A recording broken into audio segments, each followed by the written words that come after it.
Ok, perfecto. Entonces, bueno, confío en que ya todos están, o la gran mayoría está viendo mi pantalla. Eh, Ahora sí, bueno, vamos a comenzar la clase.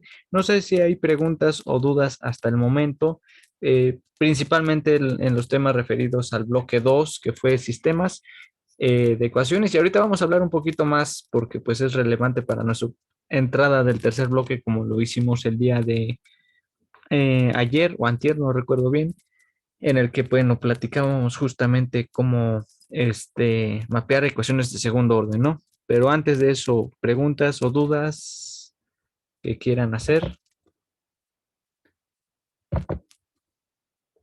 Eh, Todo en orden, todo claro.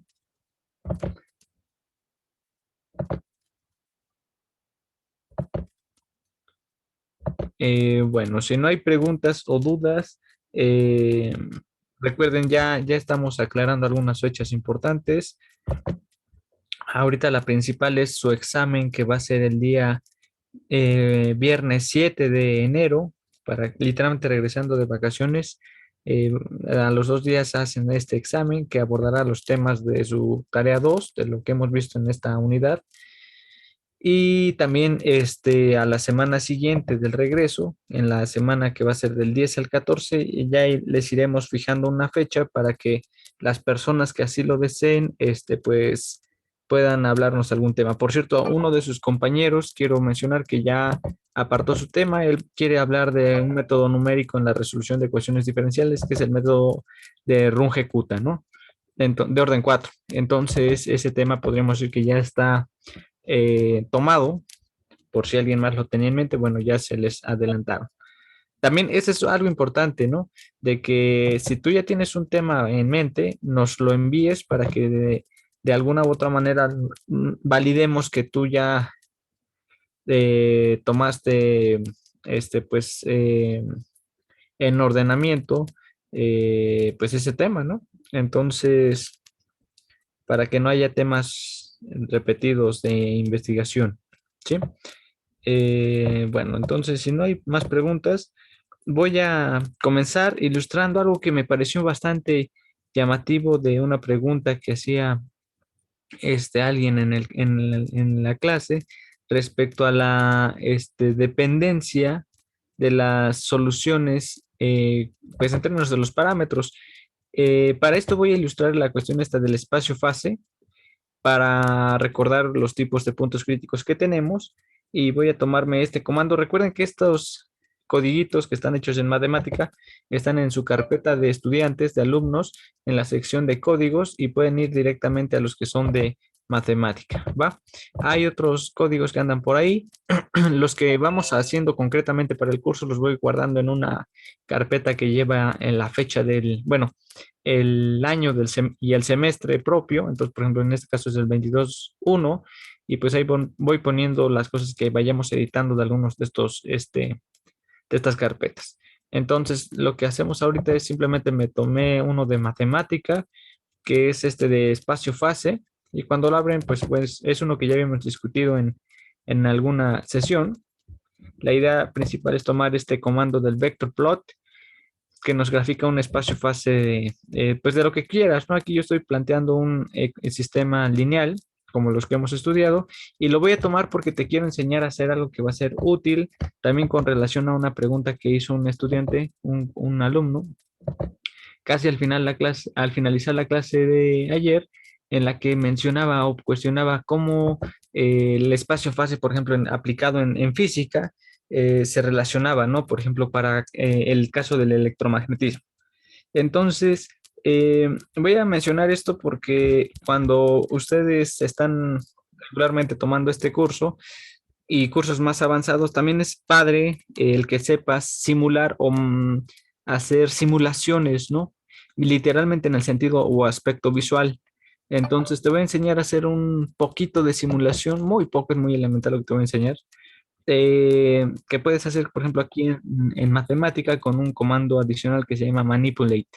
Entonces, con este comando manipulate, lo que uno puede hacer es alternar parámetros o valores de alguna ejecución en tu código de matemática, y va a evaluar lo que tú le ordenes, de manera, entre comillas, rápida. La computadora con la que estoy trabajando no es rápida, es una computadora, creo que tiene un procesador AMD, pero es de bajo nivel, no es alto. La que tengo ahora sí que en mi casa, este, esa sí es más poderosa.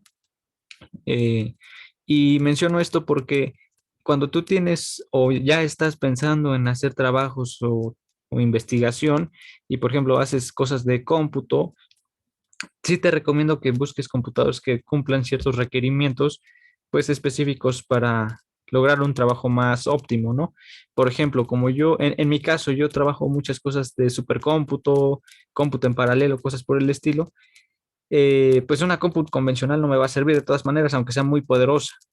Pero algunas pruebas que hago antes de subirlas a supercómputo, sí las realizo en un equipo. Me conviene, por ejemplo, una computadora que tenga un buen soporte de memoria RAM y pues un buen procesador. Por ejemplo, para la clase, pues no requiero obviamente un equipo muy sofisticado, ni mucho menos, pero va a depender también qué cosas pidas. Por ejemplo, si vas a pedir cosas gráficas, es decir, eres una persona que está haciendo simulaciones, no sé, estás haciendo algo en Python, por ejemplo, y vas a estar simulando algo con un entorno gráfico muy pesado, pues tu tarjeta gráfica también es importante al momento de que la evalúes, al momento de adquirir un equipo de cómputo, ¿no? Ya dependerá de ahora sí, de qué cosas vayas a buscar chamba o trabajes en un futuro, pero creo que sí te recomiendo que te asesores bien al momento de adquirir un equipo, porque pues como sabemos no son cosas que nos regalen, ¿verdad? Bueno, a veces sí, sí son becas o cosas por el estilo, pero salvo esos casos, pues sí es una inversión regularmente de tu propia bolsa, ¿sí? Entonces, lo que voy a hacer ahorita es, voy a tomar un ejemplo sencillo en la que voy a simplemente A, B, C, alfa, A, gamma, delta. Voy a tomar o editar este vector plot con una matriz con esta forma. La matriz sería -1, 2, 2, -1, ¿no? Es de la forma alfa menos beta, beta alfa, lo que nos da a entender o de manera creo que muy inmediata ya sabríamos que está relacionada con un espacio fase de tipo espiral, ¿verdad? Atractora porque lleva un menos alfa. Alfa, recuerda que es el término que lleva nuestra información de ser atractor en este caso. Entonces, si lo ejecutamos Shift Enter, pues nos debe regresar ay, maldición, alfa menos, aquí me comí el menos beta, lo siento, alfa menos beta, beta alfa. Ok, ahora sí. Miren, se me fue un signo. Entonces, como te decía, esto pues da la información de un punto espiral atractor porque llevamos un signo menos. Y lo que voy a tratar de hacer justamente es, voy a simular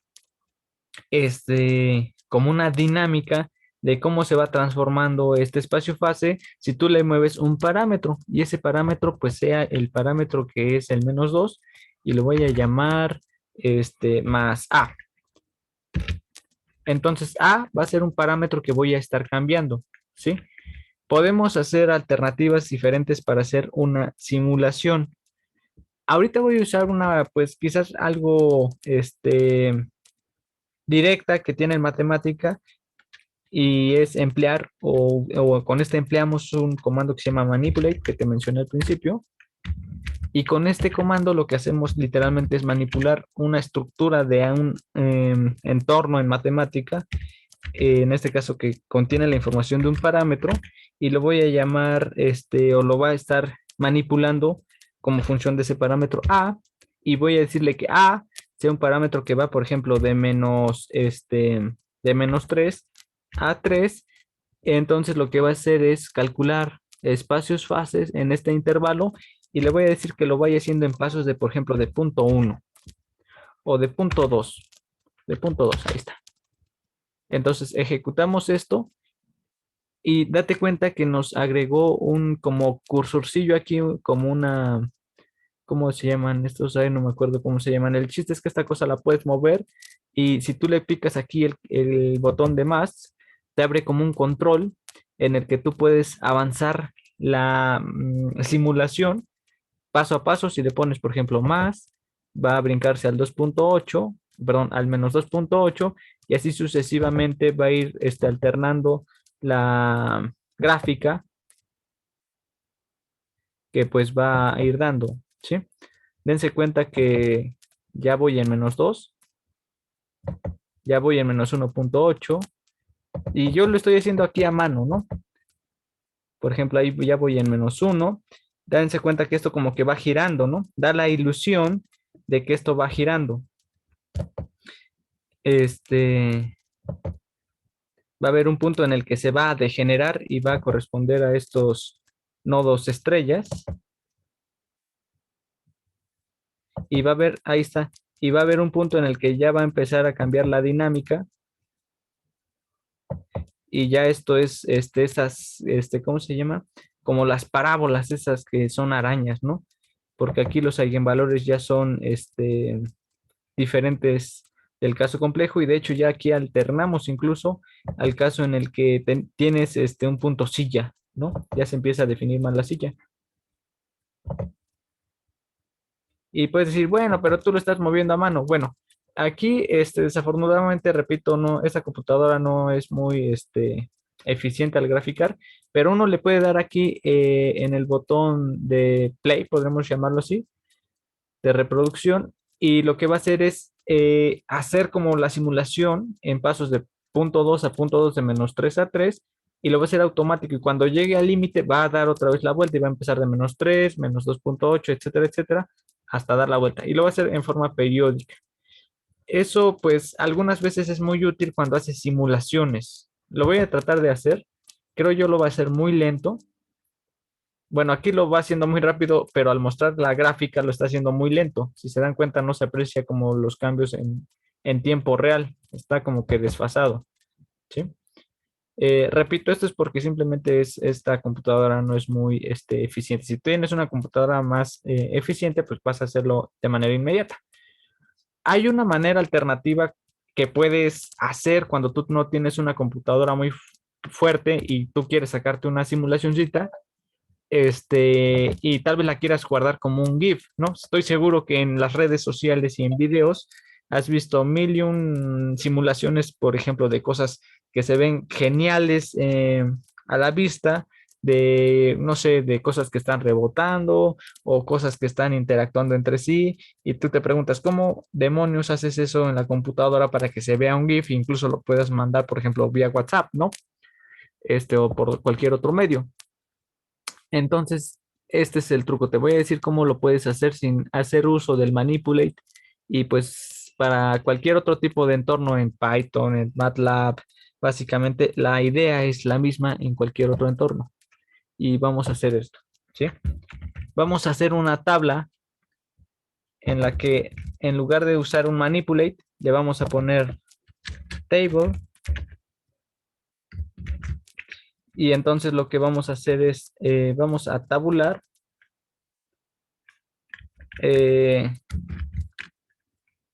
estos, espacios fases, y van a estar brincando de punto 2 en punto 2 en el dominio que va de -3 a 3 para el valor de A. Fíjate, lo voy a hacer un poco más robusto, lo voy a poner de punto 5 en punto 5 para que sean menos, gráficas. Si lo ejecuto, nos va a mostrar, que son 3, 7, ¿cuántos son? Ahí son 3.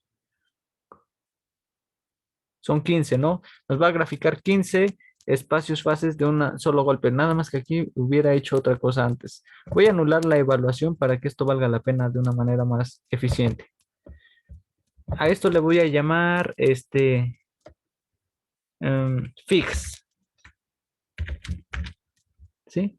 Y veo que esto está haciéndose muy lento porque este comando está, con este argumento del string points en find. Lo voy a hacer un poco más robusto o menos exigente para que tarde menos al hacer las cosas. Déjame ver qué opciones tenemos. Mm, Le podemos poner una cantidad de puntos. A ver, ¿qué pasa si le ponemos 5? Tal vez si le ponemos 5 lo haga más rápido. Déjame ver. Déjame, de hecho, lo hago aquí con el de arriba. Mm, Bueno, y cuando haces estas cosas de cómputo, pues es muy importante, repito, a veces que tengas más o menos el control de qué tanto quieres que se tarde una cosa al momento de graficarse o de resolverse, ¿no? Por ejemplo, si le pongo 10, no sé si esto lo haga rápido o lento. Pues parece ser que lo hizo rápido. Entonces, vamos a dejarlo en 10 todos. Entonces, vamos a ponerle aquí 10 y ok.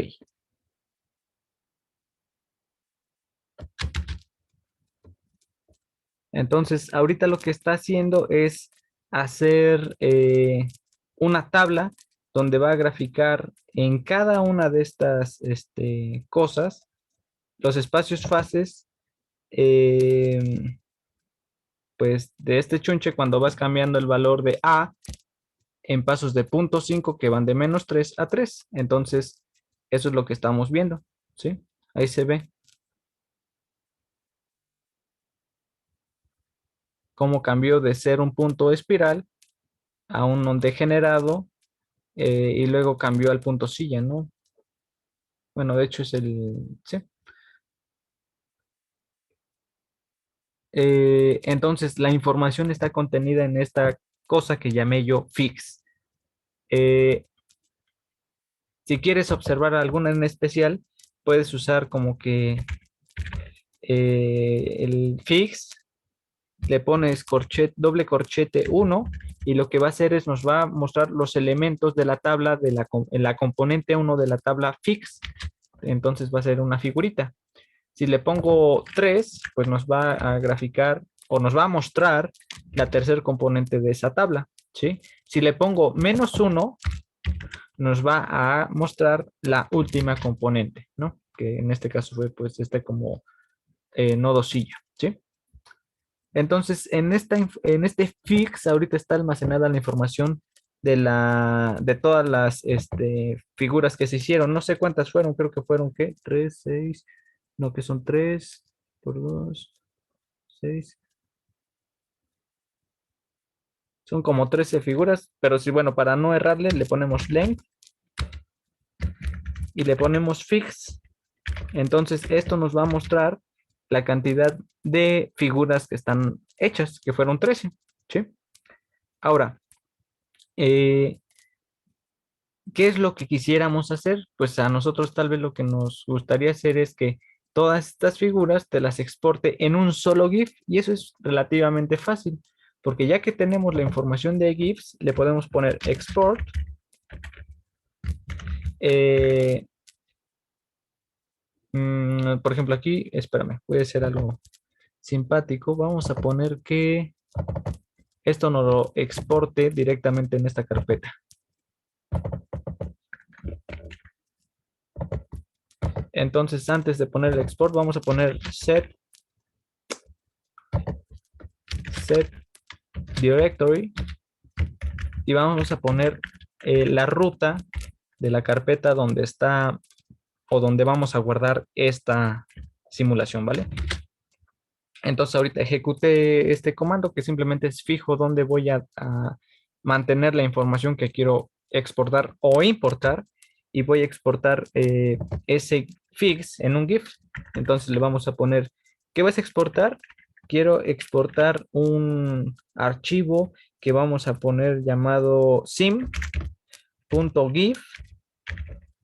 ¿Y qué vamos a exportar? Pues las figuras. Y ya, eso es todo. Lo ejecutas y entonces en esta carpeta va a aparecer un archivo que se llama sim. Con extensión .gif que va a mantener la información de estas figuras, ¿sí? Entonces ya lo hizo y si vamos para acá, pues ahí debe estar. Por algún motivo creo que esto se ve raro. Ahí está, mira. ¿Sí viste cómo se hacía? Vamos a ver si se puede ver otra vez. Ahí está, ¿sí? Lo vemos otra vez. Y pues tú ya con más tiempo le puedes poner que todo se vea en cierto tipo de color, le puedes poner etiquetas a tus cosas, puedes hacer cosas tridimensionales y pues bueno, eso también es bastante llamativo, ¿no? Por ejemplo, las personas que solían utilizar Fortran. Regularmente lo que hacían para cuando mostraban simulaciones o cosas por el estilo, eh, pues obviamente tenían limitaciones al momento de ejercer ciertas tareas en la computadora, ¿no? Entonces, para ahorrar la cantidad de memoria, RAM y memoria de disco, lo que hacían es exportaban todas las figuras en archivos de imagen y después ejecutaban una subrutina para juntarlas en un solo GIF. Obviamente, matemática es un lenguaje de alto nivel en el que pues eso ya te lo pasas de manera implícita, entonces ya no tienes que hacer eso, ¿no? Aquí ya no te preocupas tanto por devastarte tu memoria RAM en una sola cosa. Cuando hacías Fortran o usabas Fortran, pues sí. Por ejemplo, yo comencé haciendo cosas en Fortran por los temas de física nuclear y pues son lenguajes que son de bajo nivel, en el sentido de que tienes que hacer construcciones casi casi que desde cero, ¿no? Entonces estas ventajas que te da matemática respecto a lo que tenías que hacer antes, obviamente son muy avanzadas. En ese aspecto es que este tipo de lenguajes o software se conoce como lenguajes de alto nivel, porque ya te simplifican mucho la vida, ya no te tienes que preocupar tanto. En dado caso, preocúpate por hacer tu chamba, no tanto por cosas más técnicas. ¿Sí? No sé, hasta aquí hay preguntas, alguna duda. Simplemente es una forma en la que les puedo mostrar cómo puedes trabajar esto desde la computadora. Y aquí el mensaje es más que solamente el uso de la computadora. El mensaje acá es, si tú tienes una ecuación en un sistema, por ejemplo, y uno de los elementos de esta matriz A es un parámetro libre, pues date cuenta que ese parámetro puede cambiarte la información de ser un nodo espiral atractor a ser un punto silla, dependiendo de quién sea o cuáles sean esos valores que tú tienes para ese valor de A. Cuando estudias en las ecuaciones diferenciales la dependencia de los parámetros, date cuenta que, por ejemplo, para este ejemplo, la naturaleza cambió dramáticamente desde pasar un punto silla, un nodo estrella, un nodo degenerado, un punto hiperbólico, eh, dependiendo de A, ¿no? Ese tipo de, em, como pues, de transformaciones o alternativas para tu espacio-fase se pueden simplificar en un solo diagrama que se llama diagrama de bifurcaciones. El diagrama de bifurcaciones básicamente eso es lo que nos ayuda a ver cuando un punto crítico se transforma en algún otro y tiene alguna otra naturaleza. Este, pero bueno, eso no lo vamos a discutir en esta materia. Regularmente se discute en el curso de ecuaciones diferenciales 2. ¿Sí? Eh, no sé, ¿alguien tiene preguntas? ¿Tienen dudas? ¿Todo va claro?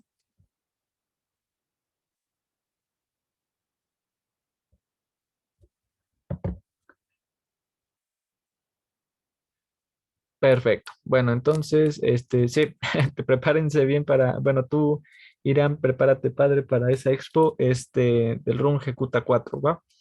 De hecho, creo que hasta en algún código por aquí, creo que lo construí, no me acuerdo para qué lenguaje.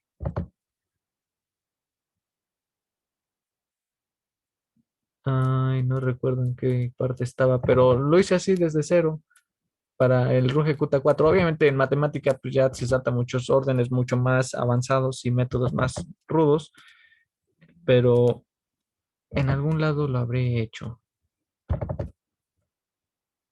En fin, no me acuerdo honestamente en qué parte está. Bueno, entonces vamos a seguir. Voy a resumir un poco lo que vimos la clase pasada. Y pues bueno, vamos con esto. Entonces, de la clase pasada, algo que obtuvimos, o que de lo que partimos, mejor dicho, fue tomar esta ecuación diferencial. Déjame ver si puedo moverme aquí libremente para hacer cosas. Ok, creo que ya me estoy aprendiendo a usar mejor esto. Tenemos esta ecuación, tenemos eh, A, uy, creo que quedó muy chiquita.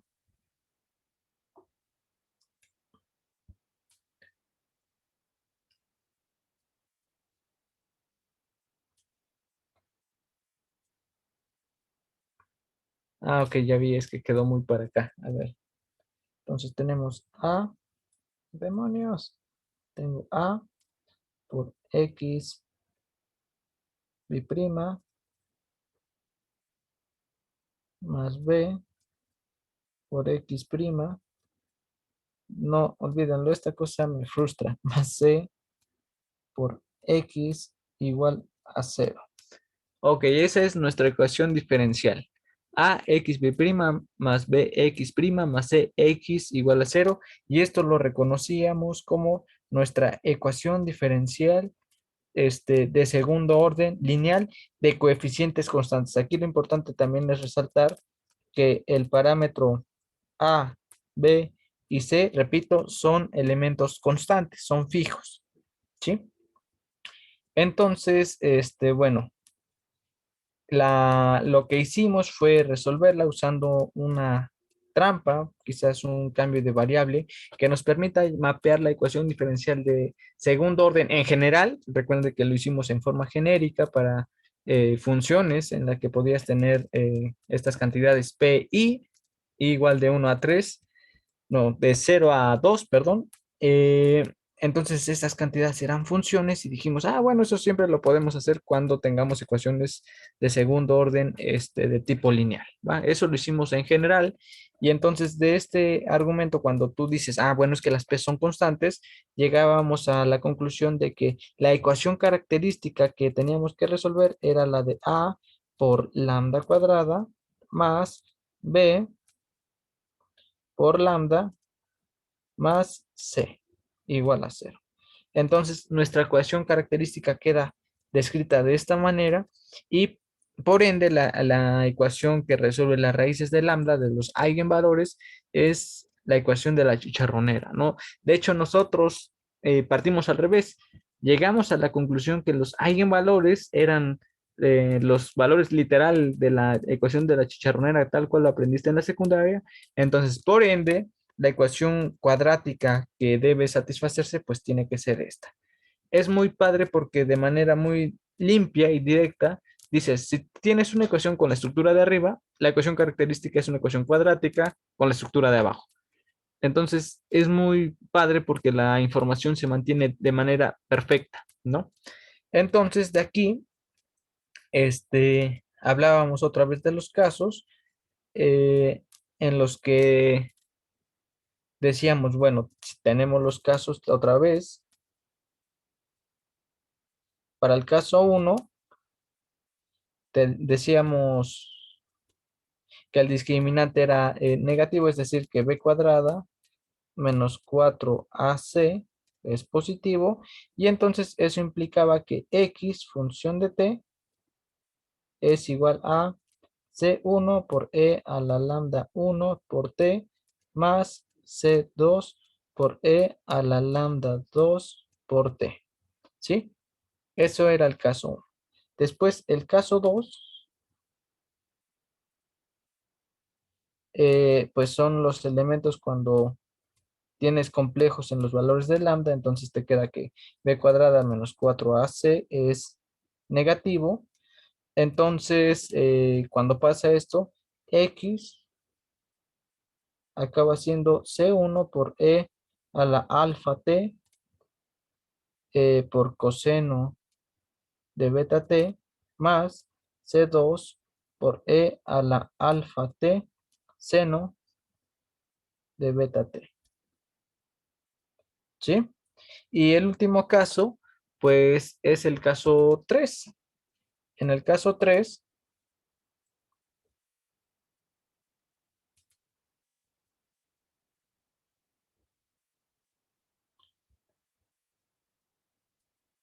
en el caso 3 tenemos pues que b cuadrada menos 4ac es igual a cero, y entonces tenemos x función de t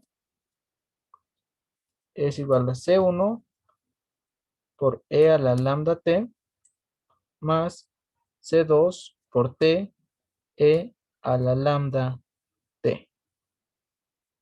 Uy, ahí está.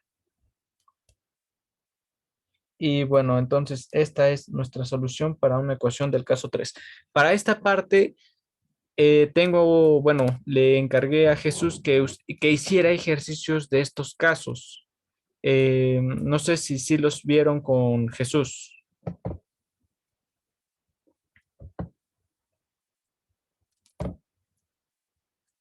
Sí pudieron hacer Sí, ejercicios, ¿sí? Bueno, entonces comentan que sí, ya hicieron ejemplos de esto con Jesús y bueno, en dado caso quizás hacer un poquito más de práctica, pero pues para resolver ecuaciones con coeficientes constantes, pues tenemos más que suficiente para abordar ese problema. O sea, no es no es gran cosa. De hecho, todo es muy sencillo porque simplemente es aplicar lo que aprendimos de los sistemas en dos dimensiones a una ecuación de segundo orden, ¿sí? Con coeficientes constantes. Si estas funciones P que describía la clase pasada no son constantes, entonces las cosas sí cambian y se pueden complicar al grado de ser realmente complicadas, ¿sí? Para esta parte, voy a seguir dos caminos. Un camino de ellos es entrar e introducir una transformación que se va a llamar la transformada de Laplace, en la que la idea va a ser un poco romper nuestro esquema de chamba hasta ahorita y la idea va a ser eh, tener un espacio algebraico en el que en lugar de que resuelvas una ecuación diferencial, resuelvas una ecuación algebraica. Si tú resuelves la ecuación algebraica, pues simplemente ahora sacas una transformación inversa y con eso ya resuelves tu ecuación diferencial. Y eso sí va a ser válido bajo ciertas definiciones. Una de ellas muy propia se llama transformada de Laplace. Hay otra que también hace una chamba parecida, nada más que vive en el campo de los números complejos y se llama transformada de Fourier, ¿sí? Voy a comenzar con ese camino y el último camino que vamos a tomar es el de las soluciones numéricas. Entonces, en ese aspecto voy a enseñarles un poco más a usar la computadora para resolver ciertos problemas e incluso sean no lineales, ¿sí? Eh, y vamos a ilustrarlos con aplicaciones concretas. Entonces, de esta parte, quizás un poquito más adelante, me gustaría que sepamos como qué tipo de modelos les gustaría, si quieren que ataquemos un modelo de la física o de la biología o un modelo matemático, no sé, por ejemplo, las ecuaciones de Serret-Frenet, que pues son llamativas a la geometría diferencial, o algún modelo financiero que les llame como ejemplo para tratar estos métodos numéricos, ¿sí? Eso sí, quizás ustedes piénsenlo para que lo pongamos en práctica cuando veamos este tema, ¿sí? No sé si hay preguntas hasta ahorita. ¿No preguntas? ¿No dudas? Bueno, entonces voy a comenzar haciendo esta definición. Me aviento una nueva hojita.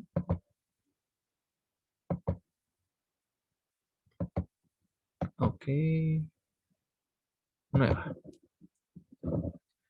Perfecto.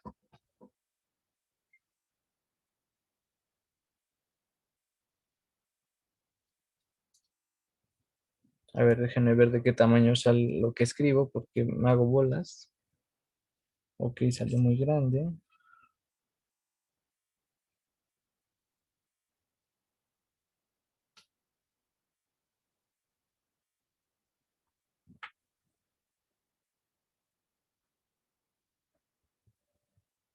Ok, más o menos ahí está.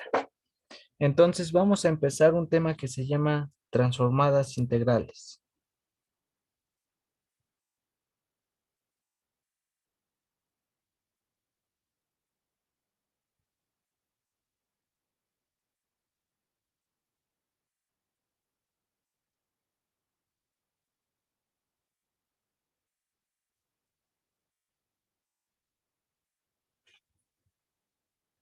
Muy bien, entonces, ¿qué dice ahí? Dice transformadas integrales. Lo siento, es que repito, en esta ocasión hice un viaje y olvidé mi tablet con la que escribo las clases, entonces por eso me mudé a este sistema, del cual, bueno, más o menos me estoy acoplando. Entonces, este tema de transformadas integrales se va a basar, como su nombre lo indica, en hacer todo un mapeo utilizando como base integrales de las que aprendiste en cálculo 2. Entonces, para esto vamos a usar una función de la que vamos a transformar, llamémosla f, y esta función f va a ser transformada literalmente mediante algún tipo de definición que use una integral, ¿sí?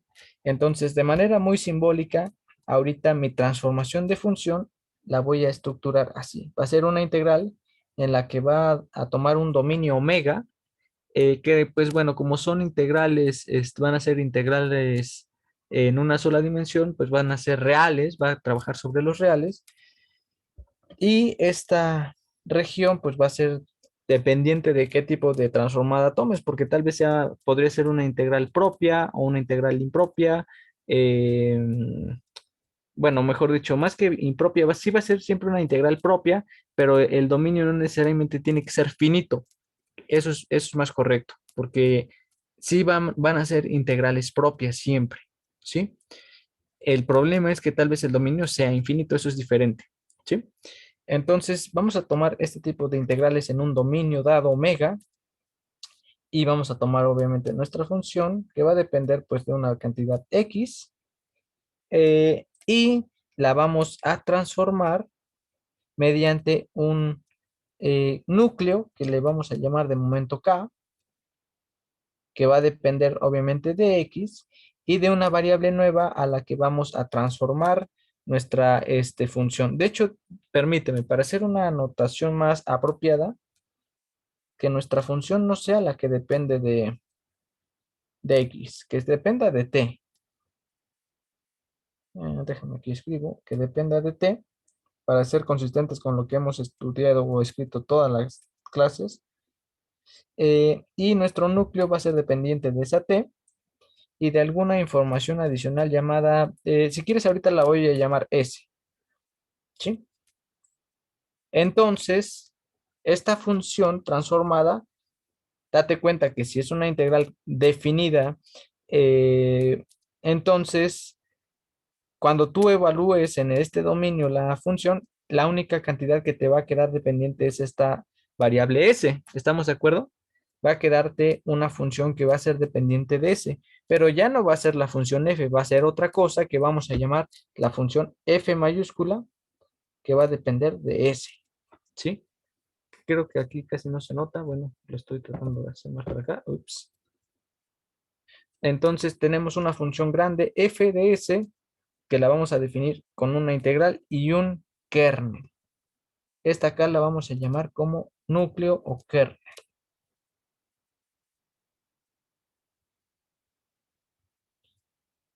Eso es todo. No sé si hasta ahorita queda alguna duda de lo que estoy planteando. Una transformada integral pues va a ser literalmente vamos a sacar la integral de una función con un producto manejado por una función que voy a llamar kernel. Entonces, cuando la evalúe en algún dominio omega, pues esa cosa va a dejar de ser dependiente de t, va a pasar a tomar dependencia de la variable s, y esa cosa va a ser una función que es dependiente de s llamada f mayúscula. Creo que todo es hasta ahorita muy claro. No sé si de todas maneras queden preguntas hasta ahorita. Doy unos minutos por si quedan preguntas.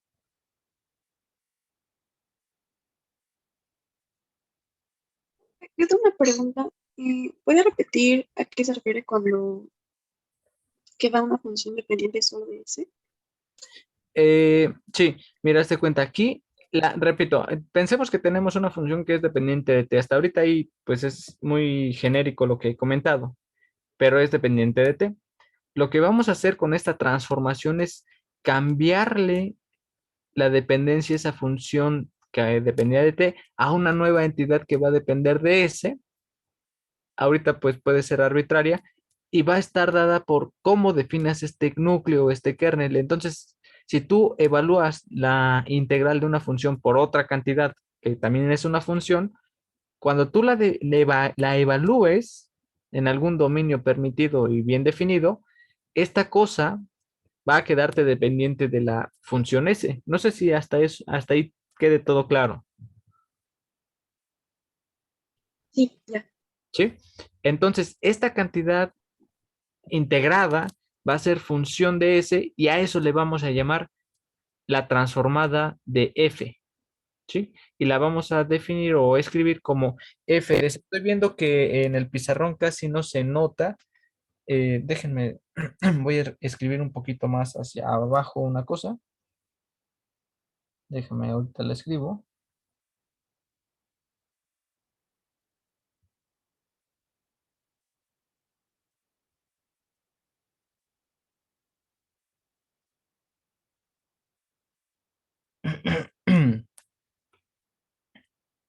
Ok, es que como que aquí escribo y se ve un poco más hacia la izquierda. Entonces, esto la vamos a llamar F de S, ¿sí? Esto que escribí es lo que escribí aquí arriba, nada más que se ve muy, casi no se ve en la pantalla, ¿sí? Bueno, eso es todo. Eso es una transformada integral. Eh, ¿Qué propiedades va a satisfacer una transformada integral? Bueno, algo que va a satisfacer una transformada integral como la estoy definiendo va a ser que va a mantener linearidad. Eso es en general. Vamos a ver por qué. Vamos a llamarle a esto propiedades.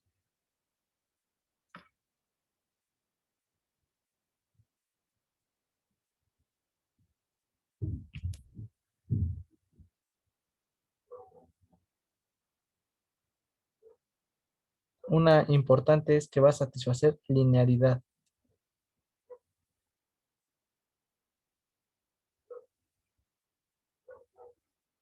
Linearidad. Que parece mal escrito, pero ahí dice linearidad, ¿vale? Este, ¿Qué va a significar eso? Pues que va a abrir suma y va a sacar escalares, ¿no? Como tú ya lo sabes desde tus cursos de álgebra lineal.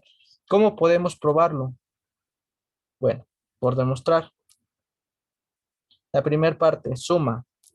Si tú dices que sacas la transformada de una función f más una función g menos una función h, si quieres llamarlo así, eso significa que tendría que ser igual a la transformada de la función f más la transformada de la función g menos la transformada de la función h, ¿sí?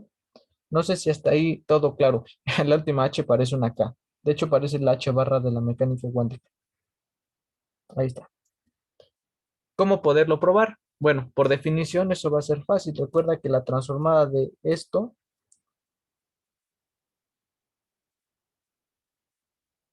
pues va a ser igual a la integral de omega de f de t más g de t menos h de t por este kernel que depende de t y de s, diferencial de t. Ah, por cierto, creo que en la anotación, bueno, en la integral anterior no escribí sobre qué estaba integrando, creo que era muy claro que estaba integrando sobre t. Si no lo era, pues repito, estamos integrando sobre la cantidad t, ¿sí? Si tú integras sobre t, pues repito, lo que te va a quedar sobreviviendo es la cantidad s, ¿sí? Bueno. Entonces, ¿esto qué le va a pasar? Bueno, sabemos que las integrales abren sumas. Entonces, justamente esto va a ser la integral de omega de f. Ya no voy a poner la dependencia de t para ahorrar espacio por k, que es dependiente de t y de s. Bueno, ahí sí la dejé. Diferencial de t. Más la integral de g por k, dependiente de t de s, diferencial de t, menos la integral de h por k, dependiente de t de ese diferencial de t. Y pues esto es igual a la transformada de f más la transformada de G menos la transformada de H. ¿Sí? Entonces, la linearidad se satisface. Esta es una palomita. Para demostrar la parte del escalar, pues es creo que más fácil. Lo vamos a hacer a continuación. Entonces, ahora nos falta demostrar, por demostrar, que la transformada de un escalar la ya vamos a llamar C por una función f, pues es igual a C por la transformada de f. Y bueno, entonces, por definición, tenemos que la transformada de C por f es igual a la integral de omega de C por f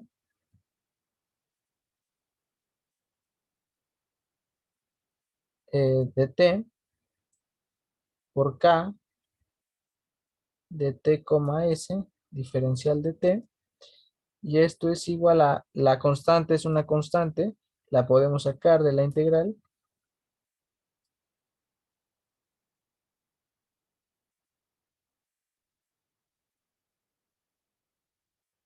y bueno, entonces esto es c por la transformada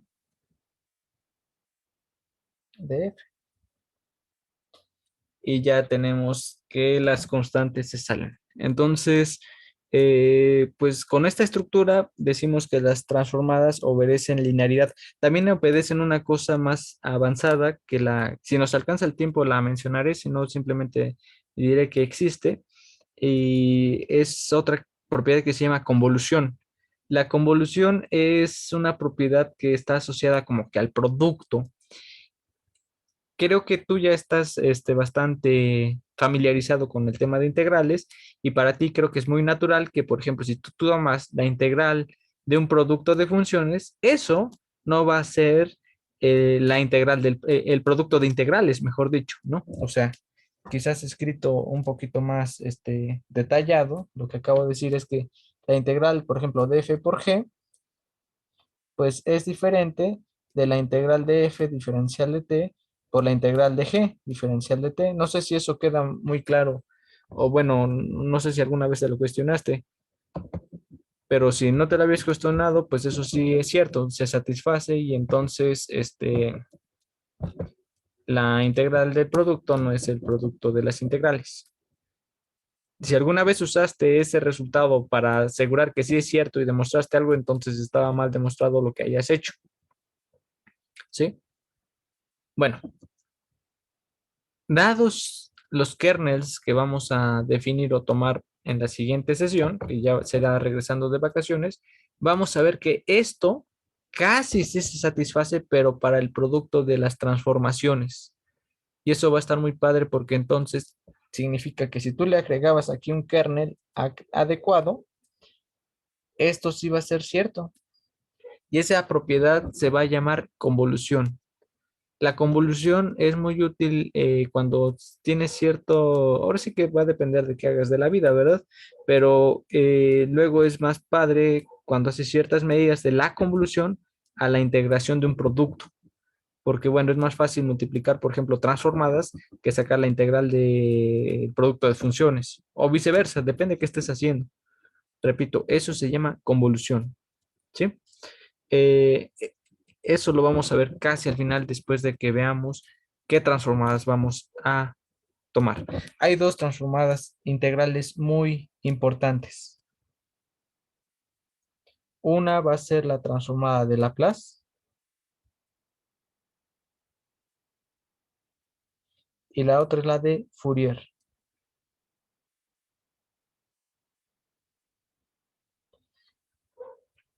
Hay otras que está la transformada de Hilbert, está la transformada Z. Por ejemplo, la transformada Z básicamente es hacer como una mezcla entre Fourier y Laplace, pero con funciones discretas. Eso también es interesante. Bueno, nosotros nos vamos a concretar en la de Laplace. En la de Laplace, nuestro kernel va a ser e a la menos s por t. Eso es todo.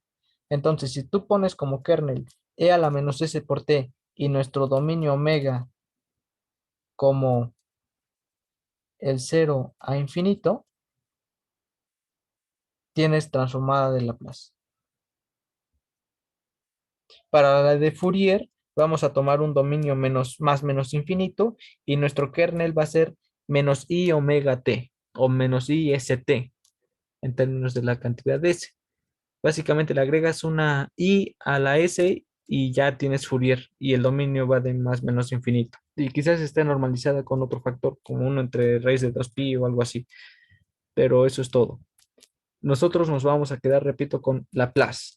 Entonces, Laplace tiene ese núcleo y por defecto va a obedecer linearidad por construcción de cómo defino una transformada integral. Este kernel obedece muchas cosas importantes, que, bueno, ya regresando vamos a solicitar para poder lograr definir ciertas transformadas de ciertas funciones que regularmente son importantes.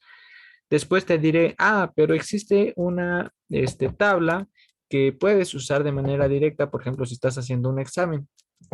Y yo no tengo ningún problema en que lo hagas así.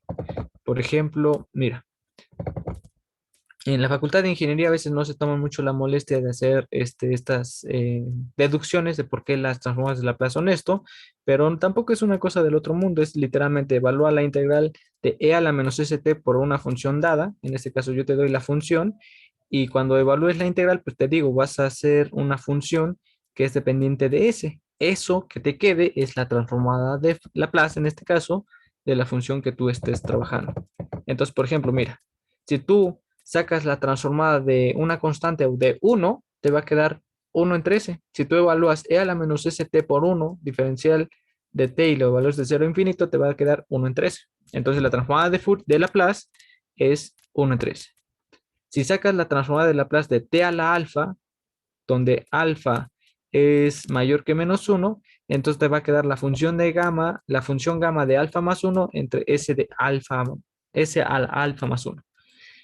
La función gamma te la voy a definir también ya regresando, porque es una función pues que sale en esta línea de las transformadas de Laplace.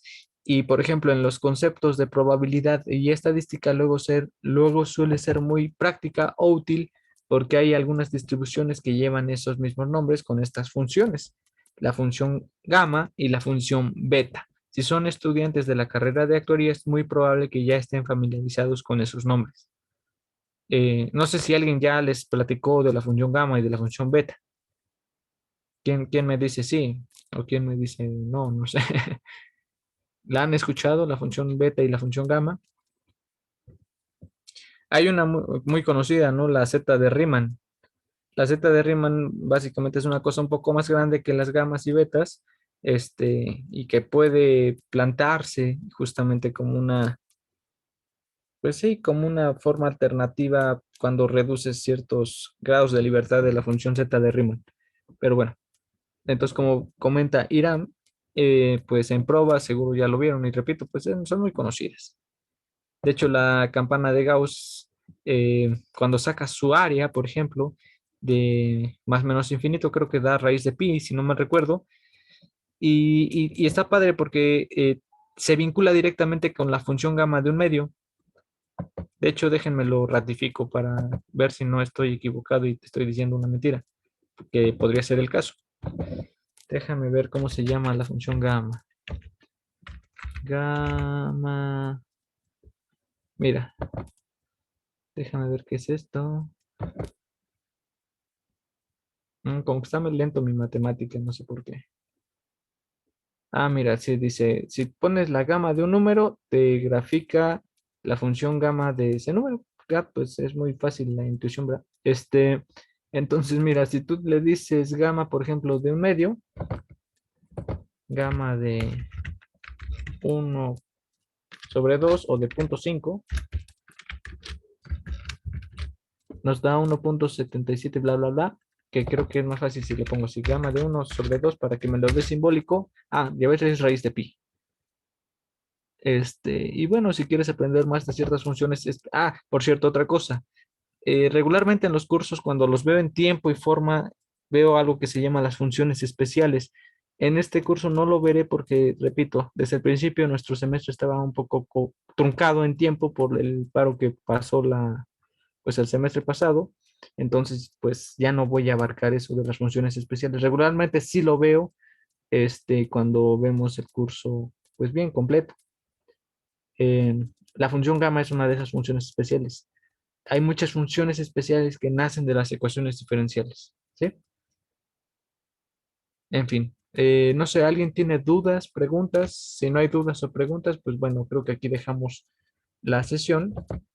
Este, y pues no me queda más que decirles que se pasen unas muy bonitas vacaciones, que aprovechen lo más que puedan para descansar, que pasen bonitos días con su familia, con los seres queridos, o tú solo o sola, como lo prefieras, pero que lo pases agradable, creo que esa es la idea o el punto principal.